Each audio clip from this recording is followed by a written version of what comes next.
ಅಮ್ಮನ್ನ ನೋಡ್ಕೋಬೇಕು ಅಂತ ಅದೆಷ್ಟೋ ಮಕ್ಕಳು ಹೊರಗಡೆ ಕಳಿಸ್ತಾರೆ. ಹೀಗಿರುವಾಗ ಬೆಂಗಳೂರಲ್ಲಿರುವಂತಹ ಆಸರೆ ಫೌಂಡೇಶನ್ ವಯಸ್ಸಾದವರು ಇದ್ರೆ ಹೇಳಿ ನಾವು ನೋಡ್ಕೊಳ್ತೀವಿ ಅಂತ ಹೇಳ್ತಿದ್ದಾರೆ.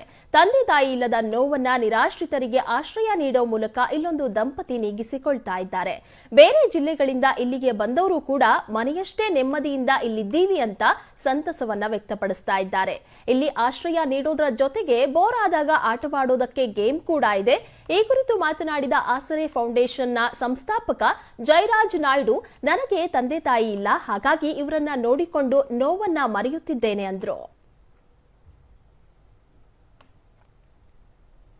ಬೆಳಿಗ್ಗೆ 5 ಗಂಟೆಗೆ ಟೀ ಬರುತ್ತೆ, 8-8:15 ಗಂಟೆ ನಾಷ್ಟ ಬರುತ್ತೆ, 12 ಗಂಟೆ 1 ಗಂಟೆ ಊಟ ಬರುತ್ತೆ, ಮತ್ತು ಪುನಃ ಟೀ ಬರುತ್ತೆ. ಅದು ಎಲ್ಲಿ ಯಾವ ನೆಂಟರ ಮನೆ ಕೊಡ್ತಾರೆ ಸರ್? ಯಾವ ನೆಂಟರ ಮನೆಯೂ ಕೊಡೋಲ್ಲ ಈ ಥರ. ಆಮೇಲೆ ಬೆಡ್ಶೀಟ್, ಸ್ವೆಟರ್ ಗಿಟ ಎಲ್ಲ ಅವರದೇ ಇದು.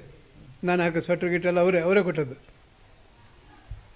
ಬರೀ ಕೈಯಲ್ಲಿ ಬಂದೆ ಸರ್, ನಾನು ಇನ್ನೇನಿಲ್ಲ, ಬರೀ ಕೈಯಲ್ಲಿ ಬಂದೆ. ಬೆಳಿಗ್ಗೆ 5 ಗಂಟೆಗೆ ಟೀ ಬರುತ್ತೆ, 8-8:15 ಗಂಟೆ ನಾಷ್ಟ ಬರುತ್ತೆ. ಎಲ್ಲೋ ಒಂದು ಕಡೆ ಕೆಲಸ ಮಾಡ್ಬೇಕಾರೆ ಅಥವಾ ಹೆಂಡತಿ ಮಕ್ಕಳನ್ನ ಕರ್ಕೊಂಬಂದಾಗ ಆ ಮೆಜೆಸ್ಟಿಕ್ಕಲ್ಲಿ ಪಟ್ಟಂಥ ಪಾಡನ್ನು ನೋಡಿ ಯಾವತ್ತಾದರೂ ಒಂದಿನ ನಾನು ಬೆಳೆದ ರೀತಿಯಲ್ಲಿ ನಾನು ಏನಾದರೂ ಮಾಡಬೇಕು ಅಂದಾಗ ಅದು ಹುಟ್ಟಿದಂಥದ್ದು ಇದು ಆಸರೆ ಫೌಂಡೇಶನ್. ಯಾಕೆಂದರೆ ನನಗೂ ತಂದೆ ತಾಯಿ ಇಲ್ಲ. ಇವತ್ತು ತಂದೆ ತಾಯಿ ಇಲ್ಲ ಅನ್ನೋ ಕೊರಗಿಗಿಂತ ಇವತ್ತು ಇವ್ರನ್ನೇ ಯಾಕೆ ತಂದೆ ತಾಯಿ ಅನ್ನೋ ಎಲ್ಲೋ ಒಂದು ಕಡೆ. ಇದಾಗಿತ್ತು ಇವತ್ತಿನ ಹಲೋ ಬೆಂಗಳೂರು.